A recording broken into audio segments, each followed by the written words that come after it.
Hera 219, this is Jericho. Do you copy? Hera 219, I repeat, this is Jericho. We are 4.3 light hours away from base and 1.8 light hours away from the ship. Jerry, did we make it? No, Cyrus.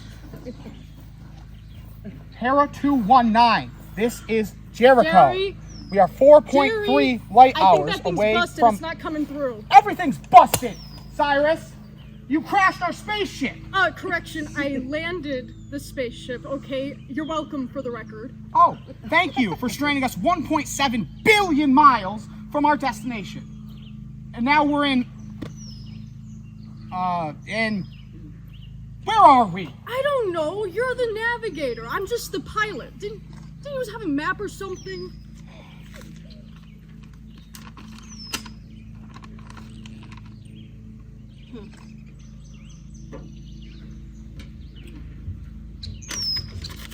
12 years. 12 years is how long we have been on this expedition. You and I. 12 long, lonely years. In this tiny metal space can, like a tin of sardines. And we were halfway through our mission. We were a mere planet away from our expedition on Pluto. And you crashed our spaceship on Neptune. What's wrong with Neptune? Neptune is not Pluto. We are supposed to be scouting the land in Pluto. And what the hell is even on Neptune? Just like windstorms? Okay, well at least Neptune is a planet, unlike Pluto. You take that back. Sorry. For what it's worth, I don't think that Neptune is going to get in the way of our expedition on Pluto, okay? Neptune's right next to Pluto. We'll just fix up this spaceship and we'll be on our way. Oh, right. So tell me how a pilot and his navigator are going to fix a spacecraft. Well, do we have like any glue or... Why don't you take anything seriously, Oh, Cyrus? I don't know. Why don't you just learn to stop and think instead of resorting to panic all the time? I mean, come on, it's kind of pathetic. Oh, you're one to talk. I don't think for the last 12 years you haven't thought once. I don't need to think, I just need to drive. Well, apparently you can't do that either. I can drive, okay? I have bad depth perception. How the hell did you get this job? I don't know, they hired me. It really wasn't that hard. Cyrus, you work for NASA. Oh, like it's rocket science? Why don't you make yourself productive and fix the ship that you destroyed with your stupid depth perception, and I will take my radio and find a signal. Fine. Hey, Gary, Hey, what? do you believe in, aliens? No. Oh, that's too bad. Because if you did, I was going to say, we should call up a couple of them and ask them for a lift. Well, since the only extraterrestrial beings that we have discovered so far are small microbes, I don't think aliens would be able to take us anywhere. Oh, what's the matter? You don't believe in, little green freaks who fly around in their saucers, abducting cows and probing couples who want to go parking? No, I think that's stupid. Well, personally, I think it's a little stupid to think that there's nothing out there like us, but to each his own, I guess.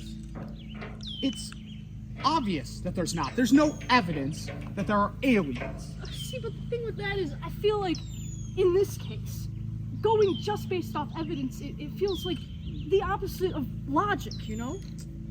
How does that make any sense? Think of it this way. I mean, we are never going to know everything, right? I mean, if you go about your life not believing anything unless you can see it, you're gonna make yourself look really stupid all the time. I mean, take every moment in your lifetime and put it together. That makes up a fraction of a second in the grand scheme of things.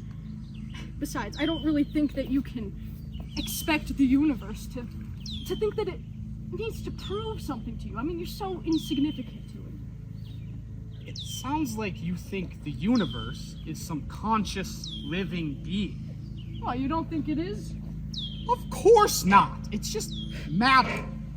It's just stars and air. It doesn't have a brain. It doesn't think. Well, I think that it does. I think the universe itself is like a brain.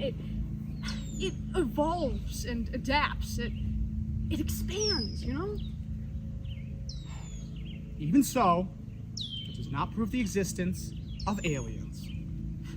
I guess not. Jerry, would you quit it with the radio? I already told you the thing is busted. It can't be. Well, just like how the universe doesn't care if you believe in aliens or not, the radio doesn't care whether or not you need it. It's broken.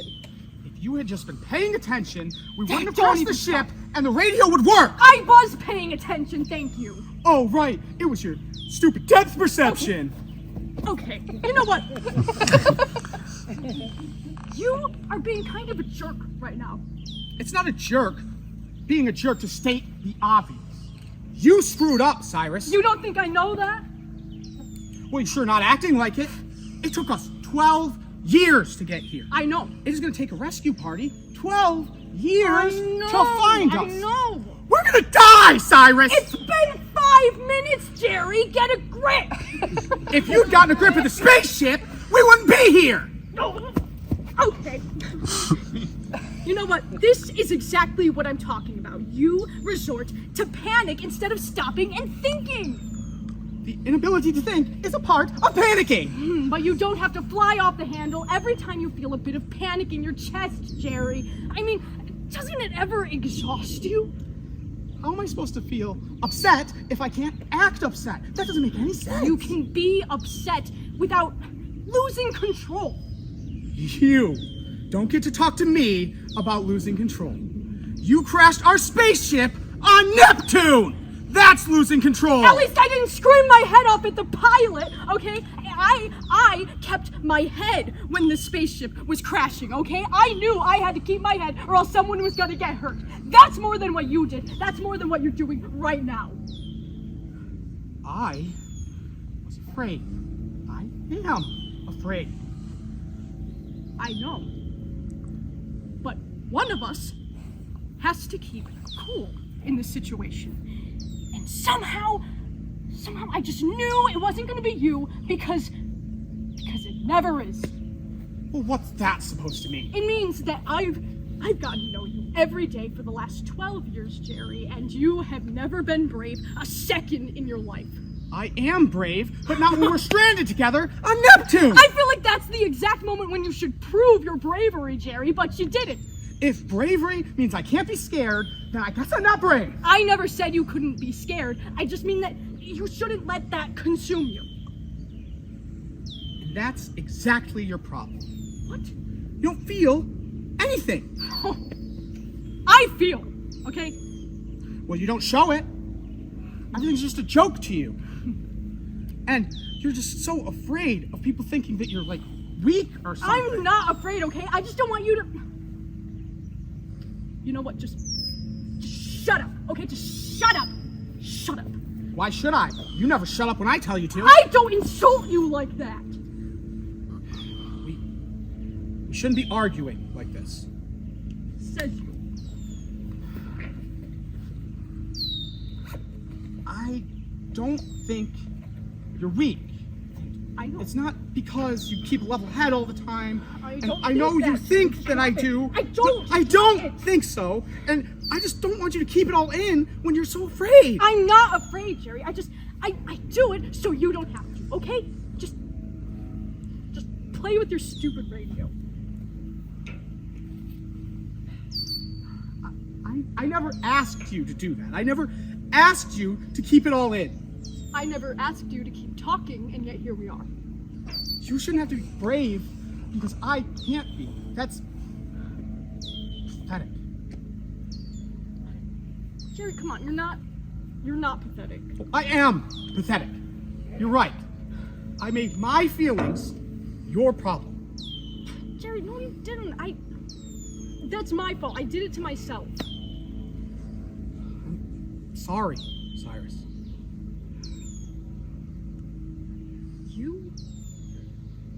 You feel too much. I know. I always have. My mom used to tell me that I had a big heart. Well, my mom used to tell me I had a big head. Well, you do, but your heart seems fine too. I don't know. Sometimes I think that I have a big rock in there instead, like Pluto. Well, why is that? Well, you know, Pluto is small. It's cold, and it's just this mass of ice and rock. And it's only considered half the size of what it's meant to be. But I mean, a lot of people love Pluto. I know I do. I guess. My heart's a lot like Neptune. It's big and it's stormy and it's unpredictable and it's just streaming everywhere. Yeah. I mean, at least it's next to Pluto.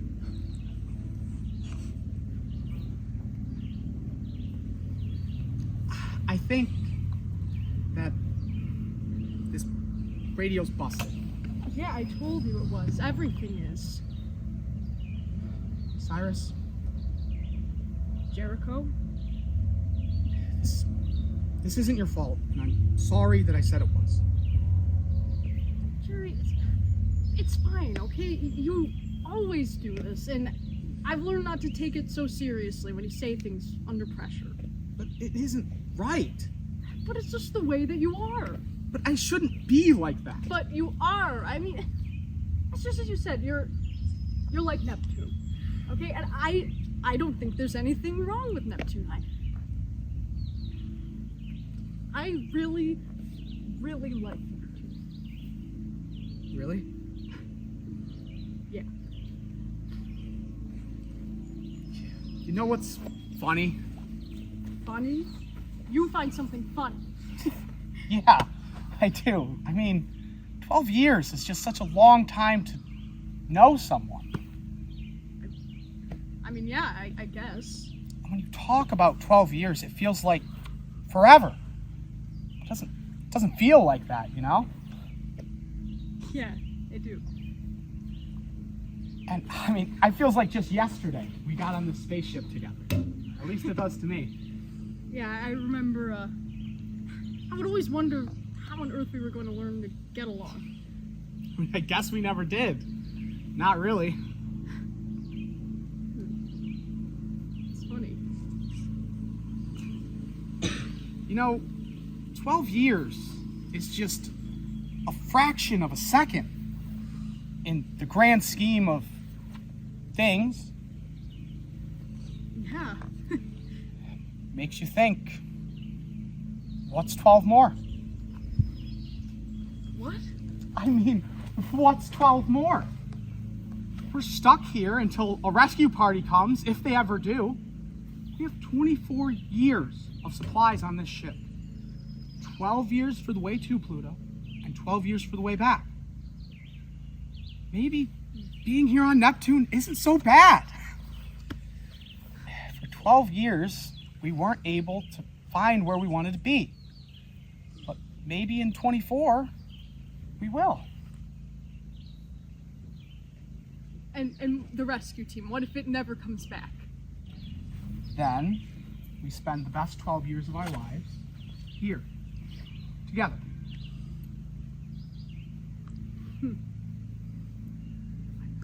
I'd like that.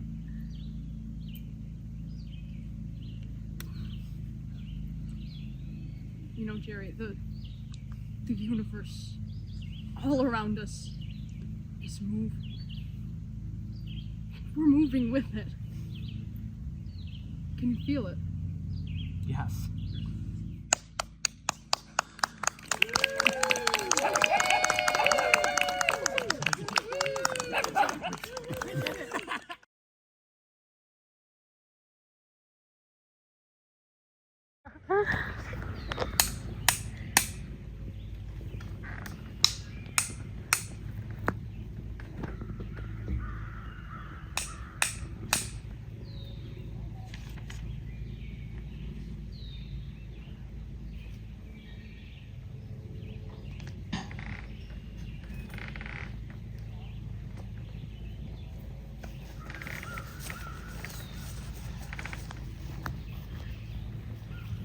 I've notified him that you're here. He should be down again any moment. Thank you.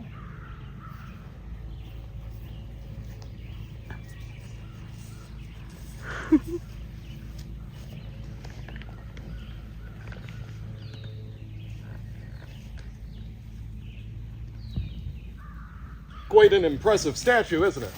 Apologies, I didn't mean to startle you. I'm Adam. You must be Giselle. Giselle Matier, So what do you think of this exquisite piece? Oh, I really couldn't comment. It's exquisite. Yes, that is exactly the word I used. What do you think when you look at it? Excuse me? When you look at it, what does it make you feel? Oh. Well, it certainly is beautiful. It's moving. Very moving. Anything else? Well, I suppose it's somewhat intimidating. And why is that? I don't know, something about the shape and posture. It feels as if she's judging everyone who looks at her. She. Excuse me? You said she. Well, it is a woman, isn't it? Miss Matier, what interests you in this role? What draws you to interview for this? Well, I've always found this role intriguing. To be honest, I never felt like I'd be quite ready for this, but I woke one day and felt time was passing and thought if I'm going to do this, I needed to be proactive. So I looked more into it, and fast forward to today, and now I'm sitting here with you in this exquisite, impressive office. Interesting. You have any relevant experience? As a matter of fact, I have highlighted some things in my resume. Oh, I'm sorry. That's not necessary. I have a copy of your resume right here. Oh, yes, you're the candidate with very impressive 4 full summers of babysitting for the Johnsons next door. That's me. Yes, I had a feeling. Let's pivot. Did you bring your references? I did.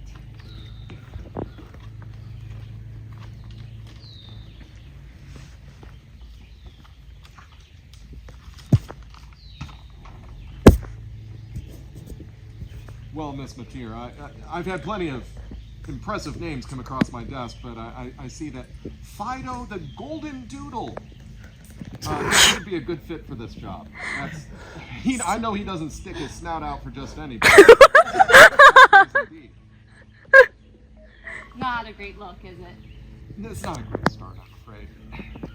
Don't you have any real people you can put in as a reference? Any former employers? Pastor? Friends? Partner? What was that?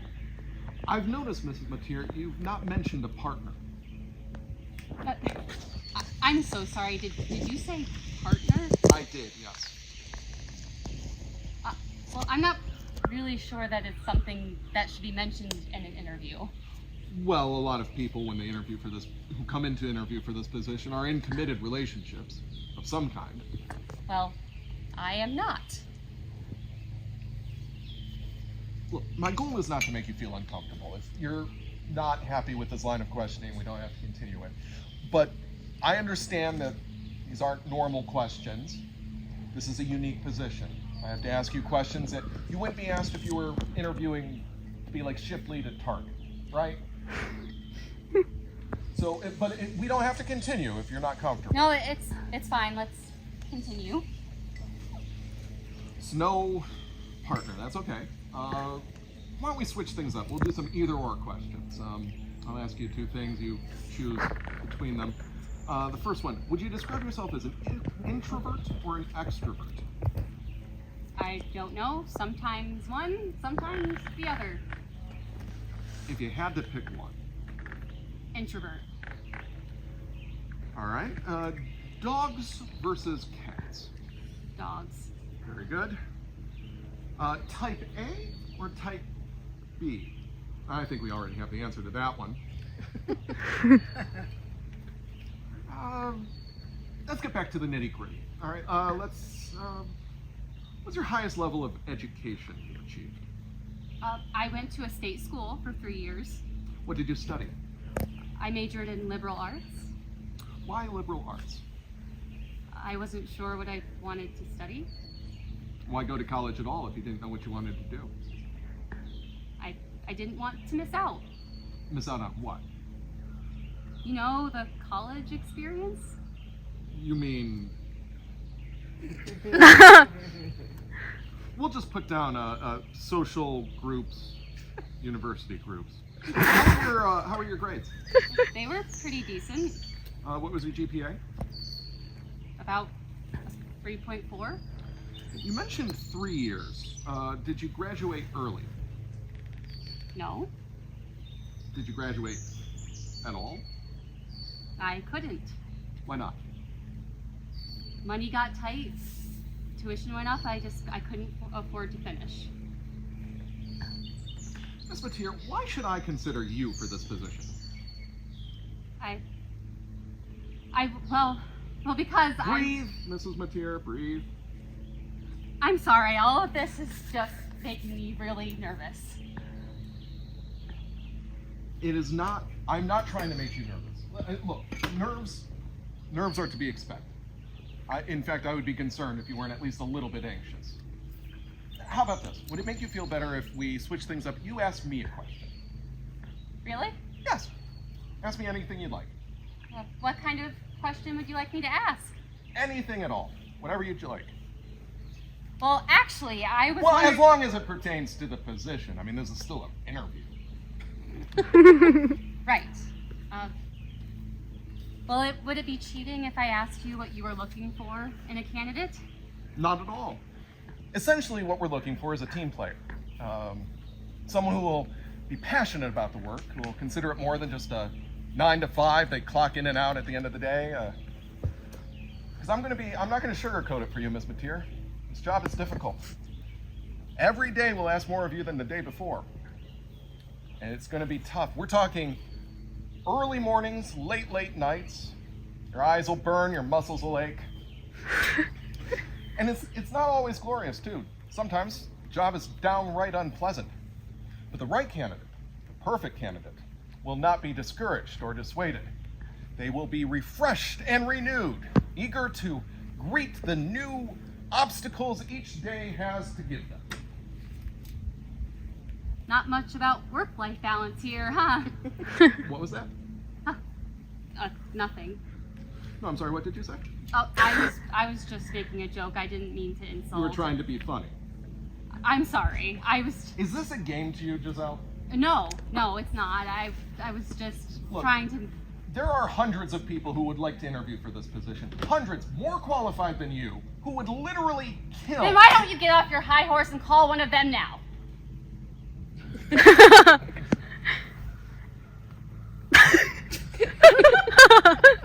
Candidate occasionally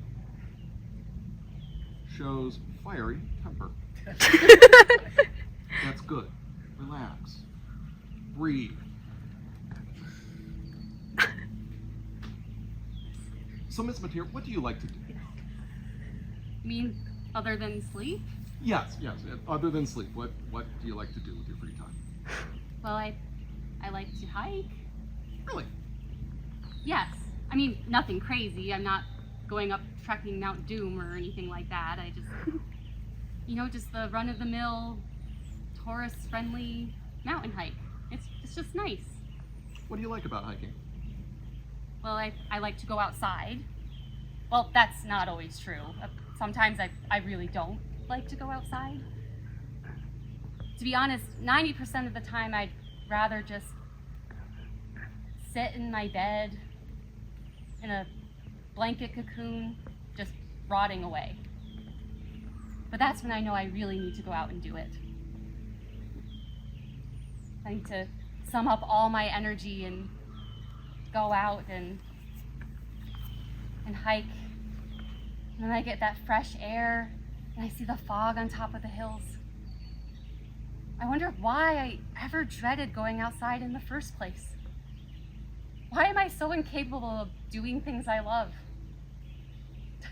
I don't know. I actually like hiking too. Really? I do. I can't really imagine you ever going outside, Well, much I less hiking. I swear I do. When I was little, my mom used to take me hiking all the time. She'd toss me in the stroller and push me up the trails.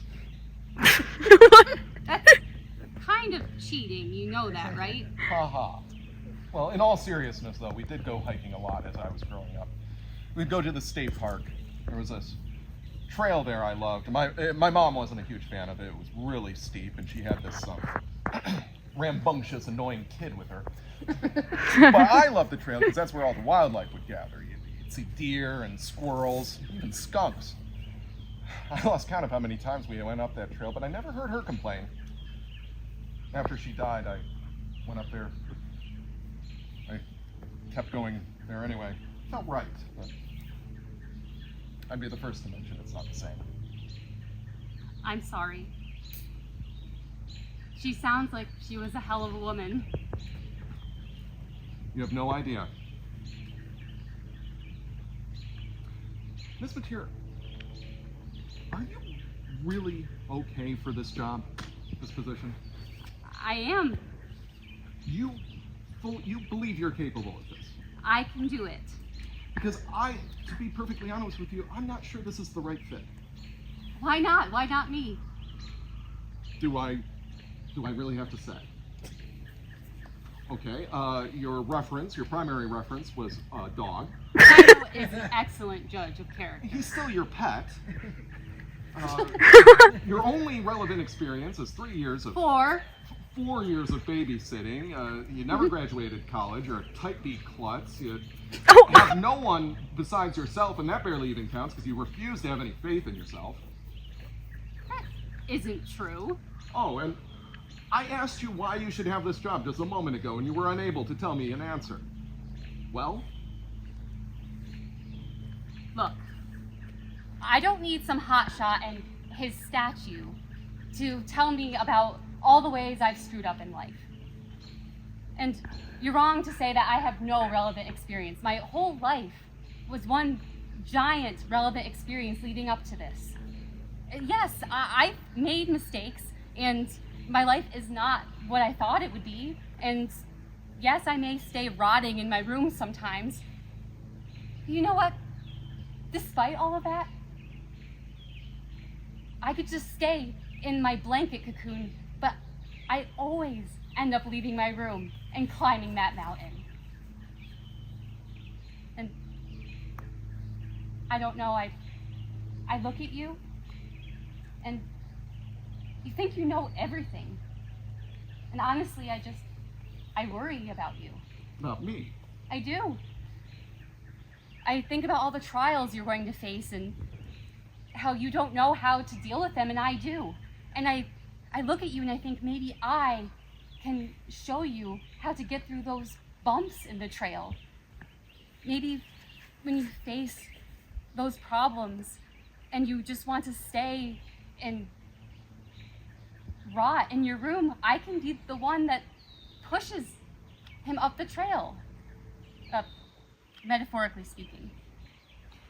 So you're saying that you, Giselle Martin,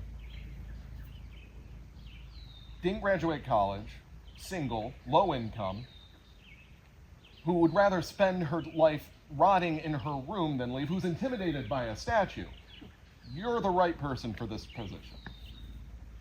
I am. Well, I think I've heard enough. Thank you. But before you leave, I feel like I should tell you, you were wrong. Well, I suppose that's something you can add to your list. No, I mean about the statue. So, it wasn't a woman. No, I mean about the statue judging you. You know, I'm not an expert, but I thought art was supposed to be subjective or something. Yes, you're right. Fine. Let me rephrase that. In my subjective opinion, I think you're wrong about the statue. I don't think it's supposed to judge you. I think it's meant to be empowering. Like it's saying, as strong as I am, you could be too. Maybe you are already me. Well, that is a very nice thought. We'll be in touch.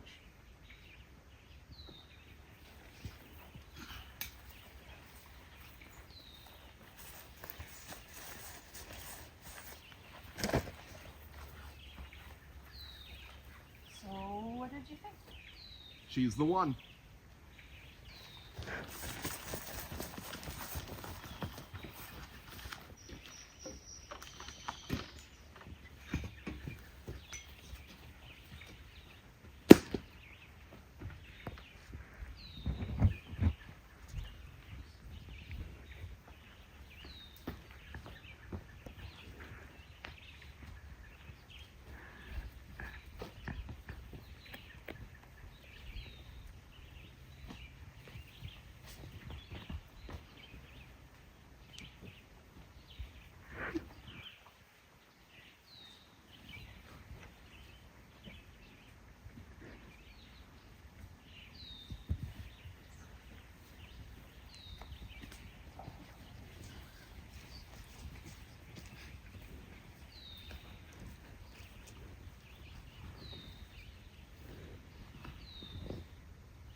Okay, one more push.